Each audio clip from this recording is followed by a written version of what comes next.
partage pas mal de choses que dit Thomas par rapport aux prérequis techniques, technologiques, le socle et tout ce qu'il faut pour que ça marche. Je suis entièrement d'accord sur ça. Mais ce que je voudrais faire passer comme message, c'est qu'il y a un prérequis à ce prérequis-là. C'est la vision. C'est où est-ce qu'on veut aller, où est-ce qu'on en est, et comment est-ce que les acteurs historiques sont aujourd'hui en train de se positionner. Est-ce qu'on sera toujours dans la même position de c'est la chasse gardée des banques, et c'est comme ça, et après on verra. Ou bien est-ce qu'on va passer à quelque chose de beaucoup plus intéressant et qui va parler à tout le monde? Je m'explique. Ce que je suis en train d'observer depuis des années, de mois en mois et de jour en jour, malheureusement, je croyais que ça allait changer à travers le temps, excusez-moi, mais ça n'a pas été le cas, c'est que nous sommes encore à une vision produit et non pas une vision client. Nous ne sommes pas encore au stade de réfléchir aux besoins du consommateur et avec une réflexion, je dirais, segmentée. Aujourd'hui, nous sommes 11-12 millions en Tunisie et j'aime à croire qu'on est 11-12 millions de segments. Parce qu'aujourd'hui, on parle d'intelligence artificielle, enfin, on parle. Nous, on parle. C'est très le fond. Donc, on est en train de parler de quelque chose qui répond à des besoins instantanés d'une manière vraiment qui va même au-delà des attentes du consommateur, dans le sens où on lui propose quelque chose et il se dit tiens, c'est de ça que j'avais besoin, avant même qu'il ne le demande. Donc aujourd'hui, pour pouvoir aller sur ces segments-là, et après pour des raisons économiques, et ce n'est en aucun cas spécifique à la Tunisie, c'est quelque chose de global et d'international, les banques, les acteurs traditionnels ont leur part de marché. Il y a tellement d'autres parts de marché à développer qui aujourd'hui restent mal servies ou non servies, et j'adore par rapport à ça la vision qui est tout à fait comment dire, factuelle et chiffrée. C'est pas de la bonne volonté de la part de Visa et de Mastercard de dire au fait aujourd'hui, nous en tant que Visa par exemple, notre concurrent ce n'est en aucun cas Mastercard ou American Express. Notre concurrent c'est le cash. C'est ça l'idée. Donc aujourd'hui, au lieu de faire des chasses gardées et de bloquer et d'essayer de voir comment est-ce que le moindre centime qui va passer ou transacter, moi je dois avoir ma part là-dessus, et pire encore, je dois bloquer pour être sûr que ça ne se passe pas sans moi, laissons les choses se faire, laissons de nouveaux acteurs entrer dans la scène et proposer justement, parce que le modèle économique des fintech, au-delà de l'aspect technologique de ce qu'elles font et tout ça, c'est vraiment mineur par rapport à l'intérêt de la chose. Il faut voir le business qu'il y a derrière, c'est-à-dire en tant que fintech, elle va aller chercher un besoin bien spécifique, un segment bien spécifique et chercher la meilleure manière de l'adresser. D'accord? Après, derrière, bien entendu, il va falloir sécuriser tout ça, il va falloir accorder des agréments, des licences, mais ou alors, chaque pays a opté pour une démarche, ou bien les sandbox, ou bien les licences light dont je parlais tout à l'heure, mais du moins, on a laissé un peu faire pour qu'on puisse expérimenter. Parce que, contrairement au modèle traditionnel où tout est là, aujourd'hui, si on veut faire une banque, le BP, à la limite, on pourrait le télécharger. On sait exactement comment ça va être. Aujourd'hui, lancer une fintech, on ne sait pas du tout comment ça va être. On ne sait pas du tout. Celui qui lance une fintech, celui qui se met sur ce marché-là, ne sait pas du tout. Et il va affiner de jour en jour son modèle économique, sa pérennité en fonction de la réaction du marché. Donc, à partir de là, aujourd'hui aussi, rester bloqué, attendre à réguler super dans les moindres détails la chose, ça ne peut que tuer l'idée dans l'œuf et du coup laisser en marche tout un pan très important de la population en dehors de cette sphère qui de toutes les manières, comme ça a été expliqué aujourd'hui, hier et ça sera expliqué 1000 ans plus tard, c'est que si on ne nous donne pas un moyen légal, et j'aime à croire et je suis certain que la majorité des gens aiment être dans la légalité, on va pousser les honnêtes gens à être dans l'illégalité qui malheureusement, aujourd'hui, en Tunisie, se trouve être banalisé. Donc voilà. D'après toi, les fintech sont capables de changer l'autre face du paysage e-commerce, commerce en Tunisie? En fait, honnêtement, ce n'est même pas ma vision. Moi, je ne cherche pas à changer la face du e-commerce, je ne cherche pas à changer la face du commerce. Moi, je cherche à apporter des solutions. Enfin, quand je dis moi, en tant que représentant des fintech, des syndicats, c'est-à-dire qu'on cherche à apporter des solutions concrètes à des consommateurs. Et puis, l'autre chose qui me frappe énormément à chaque fois que je participe, que j'assiste, on parle du consommateur tunisien, comme si on avait un. On parle de la meilleure solution, comme si on avait une. il y a N solutions pour N segments, pour N besoins.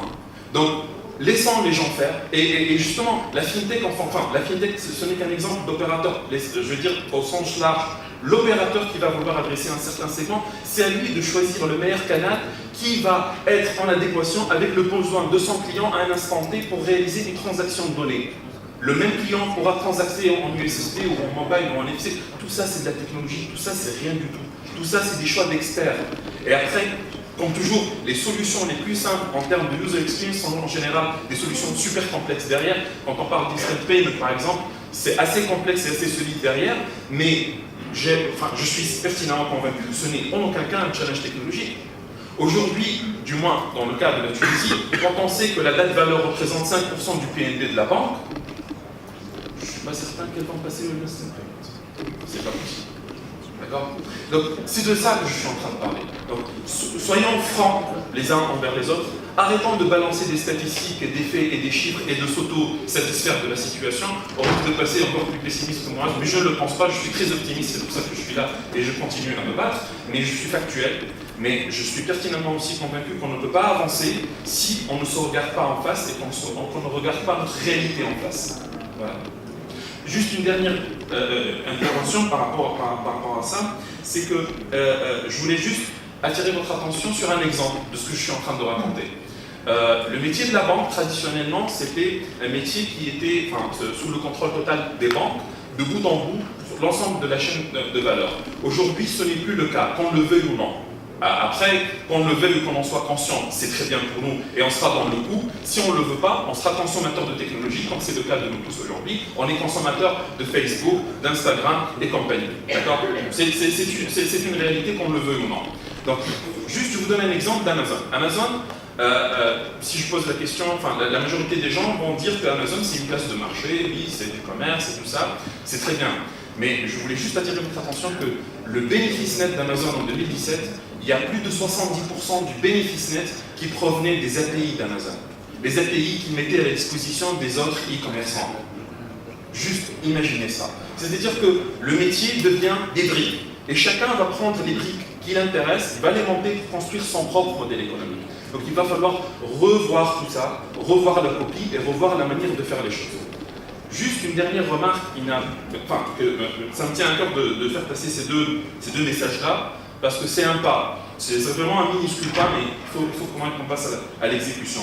Parmi les recommandations qui ont été faites au niveau des commissions de la Banque centrale, aujourd'hui, par exemple, quand on parle des commissions et des frais et tout ça, alors, les banques ont un argument traditionnel, oui, mais les TPE coûtent très cher et on ne peut pas, et vous savez, et on paye de notre poche. Bon. Aujourd'hui, nous, ce qu'on recommande, c'est de libéraliser le marché des TPE, comme ça se passe partout ailleurs. Ce n'est pas le métier de la banque de gérer un parc de TPE.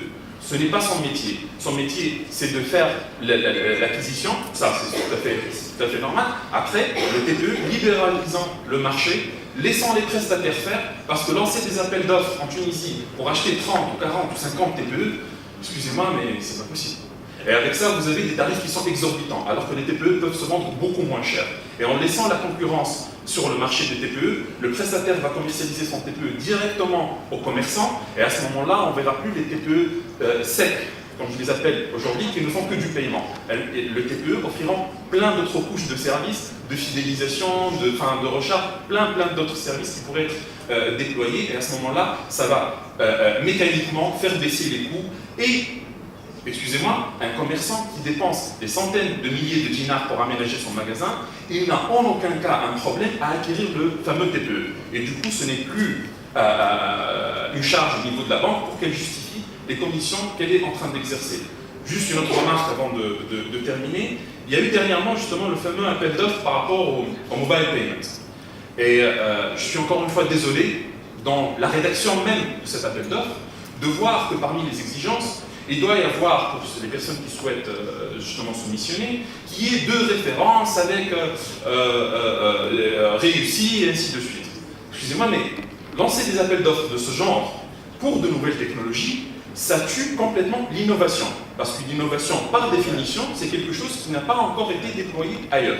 Et donc du coup, ou bien on va être, encore une fois, des consommateurs de technologie, donc du coup éliminer automatiquement toutes nos fintechs qui ne peuvent pas soumissionner à ce genre d'appel d'offres, et on va se contenter d'autres solutions, de personnes qui sont très installées sur le marché, assez souvent avec des solutions qui sont archaïques, et on va se féliciter, je suis certain qu'on va se féliciter dans quelques mois, d'ailleurs dans une semaine peut-être, de l'octroi du marché à un tel ou à un tel.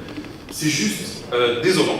Franchement, c'est juste désolant. Et autre chose, le choix même, c'est pour ça que j'ai commencé mon intervention par la vision. Le choix même du fait de proposer une solution communautaire. Mais pourquoi ?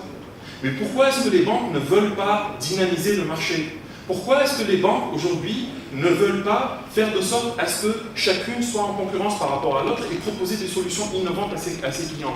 On nivelle par le bas, et c'est ce qui est en train de se passer à chaque fois. Voilà, c'est possible pour tout le monde, très bien, en balance. Mais il n'y a personne qui est là pour être force de proposition, audacieux et proposer des choses qui répondent aux consommateurs. Malheureusement, en Tunisie aujourd'hui, le consommateur est, heureusement ou malheureusement d'ailleurs, est de loin, à des années-lumière de ce qu'on est en train de lui proposer. Il est en demande.